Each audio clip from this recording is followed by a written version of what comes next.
Hello students, स्वागत है आप लोगों का एक बार फिर से स्टडी टैग पर। वीडियो स्टार्ट करने से पहले अगर आप इस चैनल पर नए हैं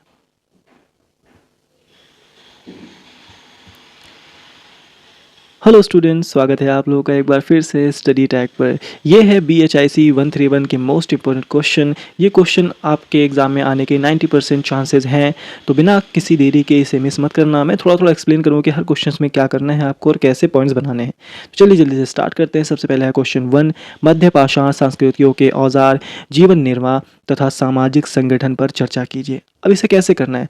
सबसे पहले इसके अंदर करना क्या है कि मध्य पाषाण काल में औजार कैसे थे, जीवन कैसे चलता था और समाज कैसे था, ये बताना है। अब इसकी हेडिंग्स कैसे तैयार करनी है आपको? सबसे पहले मध्य पाषाण काल का परिचय देना है, ठीक है। फिर औजार की प्रकृति के बारे में बताना है, उसकी ये हेडिंग बनानी है। फिर उसके बाद जीवन निर्वाह के साधन की हेडिंग बनानी है और फिर उसके बाद सामाजिक संगठन के बारे में आपको बताना है और उसके बाद निष्कर्ष पे खत्म कर देना है इसको।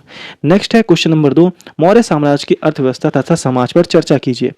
अब इसके अंदर क्या लिखना है आपको कि मौर्य काल की आर्थिक व्यवस्था और समाज की बनावट समझानी है इसके अंदर, ठीक है। हेडिंग्स कैसे पॉइंट्स कैसे डालने हैं इसके अंदर कि कृषि और कर व्यवस्था के बारे में।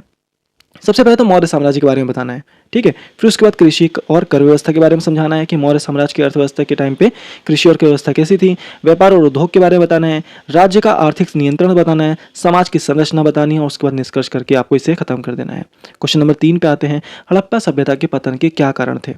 काफ़ी सारे कारण थे, जिसके अंदर से आपको जो हेडिंग लिखनी है वो मैं बता देता हूँ कि हड़प्पा सभ्यता क्यों और कैसे कमज़ोर होकर समाप्त हुई। इसके कारण लिख रहे हैं हमें, जैसे प्राकृतिक कारण, आर्थिक कारण, सामाजिक कारण और अन्य मत थे, ठीक है ना, जो लोगों ने बताए। और उसके बाद निष्कर्ष देख के आप इसे खत्म कर देना।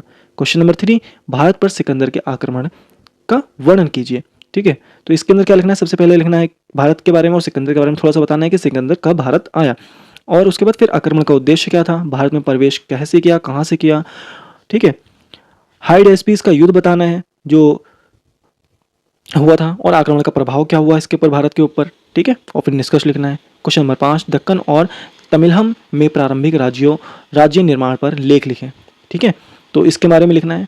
इसके अंदर सब हेडिंग्स कैसे बनेगी इसके अंदर? सबसे पहले भौगोलिक पृष्ठभूमि, फिर जनजातीय मुखिया से राजा, ठीक है, आर्थिक आधार, सामाजिक संरचना और उसके बाद निष्कर्ष। क्वेश्चन नंबर 6, नवपाषाण संस्कृति क्या है, कश्मीरी घाटी और दक्षिण भारत के संदर्भ में चर्चा कीजिए, ठीक है। नवपाषाण संस्कृति की पहचान और कश्मीरी व दक्षिण भारत में उसका स्वरूप बताना है, ठीक है। हेडिंग कैसी होगी? परिचय देंगे, फिर नवपाषाण संस्कृति का अर्थ बताएंगे, कश्मीर घाटी में नवपाषाण के बारे में बताएंगे, दक्षिण भारत में नवपाषाण और महत्व बताएंगे और उसके बाद निष्कर्ष देके खत्म करेंगे।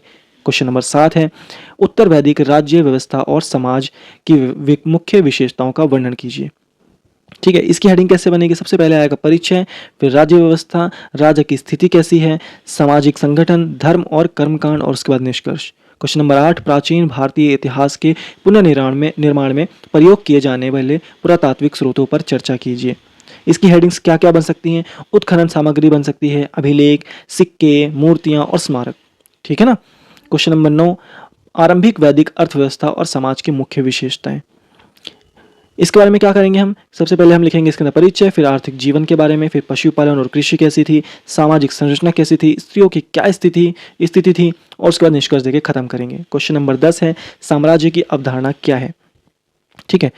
तो क्या थी इसके अंदर सबसे पहले, और क्या मौर्य ने एक साम्राज्य का निर्माण किया? सबसे पहले साम्राज्य की अवधारणा लिखेंगे, फिर मौर्य साम्राज्य का विस्तार लिखेंगे, फिर प्रशासनिक व्यवस्था और उसके बाद हम निष्कर्ष लिख के इसे खत्म कर देंगे, ठीक है।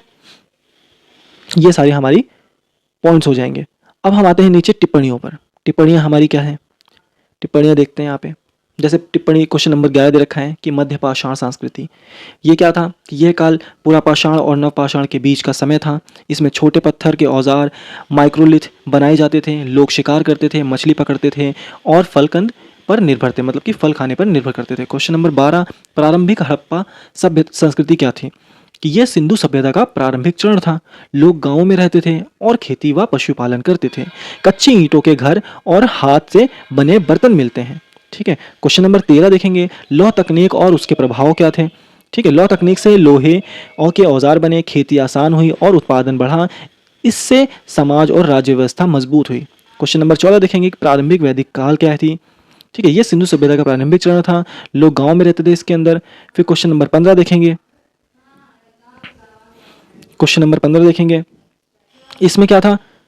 महावीर के बारे में बताना था, इसमें हमारे महावीर जैन धर्म के 24वें तीर्थकर थे। उन्होंने अहिंसा और आत्मसंयम पर बल दिया। उनके उपदेश नैतिक जीवन पर आधारित थे। ठीक है। चौथा है कौटिल्य का अर्थशास्त्र। यह प्राचीन भारत का प्रसिद्ध राजनीतिक ग्रंथ है। इसमें शासन, कर और दंड व्यवस्था का वर्णन है। यह मौर्य प्रशासन को समझने में सहायक है। क्वेश्चन नंबर 16 क्या है? मेहरगढ़। मेहरगढ़ एक नवपाषाणकालीन स्थल है। यहाँ खेती और पशुपालन के प्रमाण मिलते हैं। इसे सिंधु सभ्यता की नींव माना जाता है। क्वेश्चन नंबर 18 क्या है? मोहनजोदड़ो का विशाल स्नानघर। यह सिंधु सभ्यता की महत्वपूर्ण संरचना है। पक्की ईंटों से बना और जल निकास की व्यवस्था थी। इसे धार्मिक या सामूहिक स्नान से जोड़ा जाता है। मैंने ऊपर वाले ज़्यादा एक्सप्लेन क्यों नहीं किए? एक्सप्लेन ना करने का रीज़न ये है कि वीडियो काफ़ी ज़्यादा लंबी हो जाती और इतना सब समझने के बाद आप कर नहीं पाते। मैंने इंपॉर्टेंट क्वेश्चन बता दिए हैं। आप इसके थ्रू आप जाके वहाँ पे ढूंढ सकते हैं, अपनी किताबों में, अपनी बुक्स में ढूंढ सकते हैं कि इनके आंसर्स कैसे हो सकते हैं। मैंने आपको पॉइंट्स भी बता दिए कि पॉइंट्स क्या क्या आपको लिखने हैं, ताकि आपको कन्फ्यूजन ना हो। ठीक है। तो आई होप आप लोगों को सब कुछ समझ में आ गया होगा। अगर कोई दिक्कत है तो कमेंट सेक्शन में आप मुझसे पूछ सकते हैं, या फिर टेलीग्राम चैनल या व्हाट्सएप ग्रुप ज्वाइन करके आप मुझसे कोई भी बात पूछ सकते हैं। ठीक है। अभी तक के लिए इतना ही। अगर आप लोगों को वीडियो पसंद आई है तो प्लीज़ वीडियो को लाइक करें, चैनल को सब्सक्राइब करें और शेयर करें अपने उन दोस्तों को जिन्हें इसकी ज़रूरत है। मिलते हैं अगली वीडियो में, तब तक के लिए अलविदा।